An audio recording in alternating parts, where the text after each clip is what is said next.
Monsieur le ministre, qu'est-ce qui a motivé le lancement du programme Un étudiant, un ordinateur et quels sont ses objectifs clés? Ce qui a motivé la mise en place du programme Un étudiant, un ordinateur, c'est la volonté du chef de l'État, du président de la République, chef du gouvernement, de pouvoir réduire la fracture numérique. Dans son projet de société, le président de la République a vraiment vocation à vouloir s'assurer que toutes les couches sociales sont touchées par ces réformes. Et dans le cadre de son pilier 3, qui concerne l'économie numérique et les infrastructures numériques, la digitalisation est un des éléments essentiels de sa politique économique. Et par conséquent, il est assez difficile de réduire la fracture numérique, même si au Gabon, nous avons un taux de couverture Internet qui est parmi les plus élevés en Afrique. Il est difficile de pouvoir bénéficier de cette politique publique si nos étudiants, notre élite de demain, n'est pas doté d'un ordinateur. C'est à travers un ordinateur qu'on a accès au monde. C'est à travers un ordinateur que nous sommes connectés aux connaissances qui se font de par le monde. Tout ce qui touche à l'émergence de l'intelligence artificielle, des nouvelles technologies, les jeunes Gabonais étudiants méritants ne pourront y avoir accès qu'à travers un ordinateur. Et par conséquent, cet outil-là, ce n'est pas juste l'outil plastique que l'on voit, c'est réellement un portail d'accès au monde. Ce que je souhaiterais ajouter également là-dessus, c'est que l'économie numérique redéfinit notre modèle de société, redéfinit les emplois de demain, redéfinit les opportunités économiques de demain.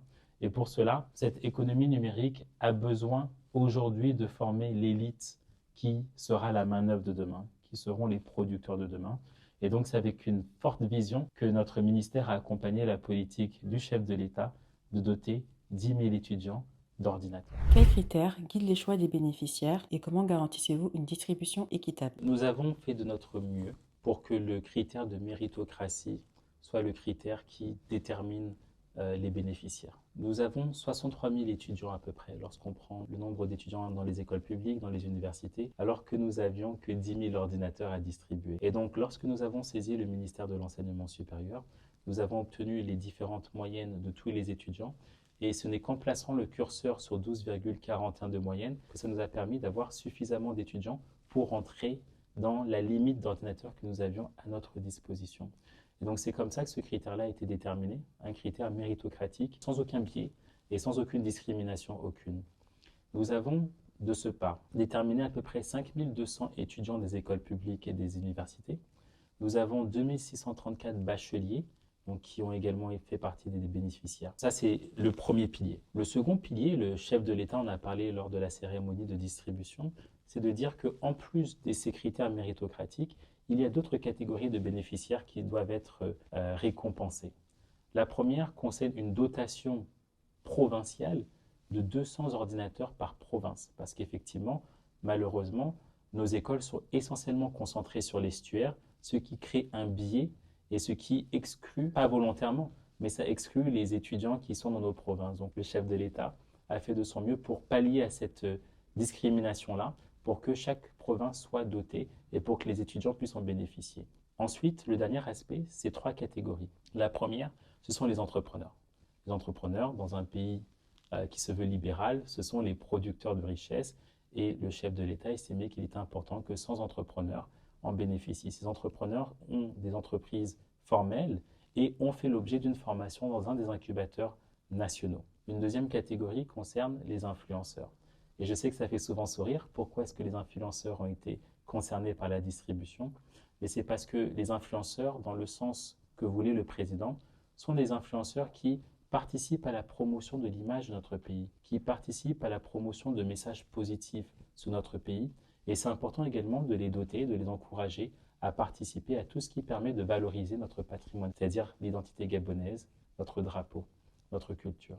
Il y a une catégorie qui concerne les centres de formation. 50 ordinateurs seront également affectés à des étudiants de centres de formation, 50 étudiants à mobilité réduite. Donc quand vous regardez tout ça, vous voyez que nous avons vraiment été le plus, je dirais, attentif possible à nous assurer que la répartition des ordinateurs et des bénéficiaires soit le plus inclusif possible pour que l'équité sociale soit la mieux respectée, en dehors du côté méritocratie qui a déterminé les 7500 premières distributions d'ordinateurs. Quelles actions accompagnent la dotation pour assurer la pérennité du projet et renforcer les compétences numériques? Sur la soutenabilité financière d'abord du projet, ça c'est un gros sujet parce qu'effectivement chaque année vous avez de nouveaux étudiants et donc l'idée ça va être difficile pour nous de doter chaque année des nouveaux bacheliers où chaque année, les différents étudiants. Donc, ce qu'on pense, mais bien sûr, ça reste sous réserve de la décision ultime du président de la République, ce sera potentiellement, et on explore, nous sommes encore au stade de l'exploration d'idées, mais potentiellement de doter les différents établissements de salles informatiques pour que la dotation ne soit plus personnelle, mais soit beaucoup plus concentrée sur l'accessibilité à un ordinateur.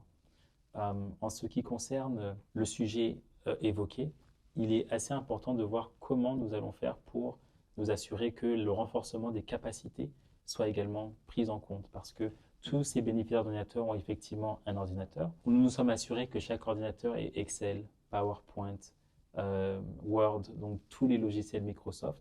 Et à côté de ça, nous allons développer effectivement des programmes de formation pour participer à cela. Nous avons 2 programmes au sein du ministère de l'économie numérique, un en partenariat avec l'éducation nationale. C'est un programme national d'acculturation au numérique. Donc c'est déjà prévu que et les étudiants et les enseignants soient préparés à l'acculturation au numérique, parce que sans ça, l'ordinateur servira à des sujets de consommation, alors que nous souhaitons que ce soit un outil de production. Et le dernier point, c'est sur les écoles connectées. Je pense que vers la deuxième quinzaine du mois de novembre, nous lancerons un projet pilote où nous sommes en train actuellement d'équiper une salle de classe au lycée Léon-Bas, dans lequel un enseignant et des étudiants et des élèves seront en train de recevoir leurs cours naturellement, de manière traditionnelle. Et nous sommes en train d'équiper le lycée public d'Oyem, qui sera connecté, les étudiants seront connectés à la salle de classe de Libreville. Ce sera une sorte de notre première expérience au Gabon d'éducation à distance. Et donc, l'idée, c'est de vous montrer que vraiment, nous faisons en sorte que la technologie dans notre pays redéfinisse les sujets d'éducation et que l'accès à l'information et à la connaissance et à l'expertise ne soit plus cantonné sur le sol Libreville, mais puisse vraiment être vulgarisé, partagé et amplifié par les nouvelles technologies.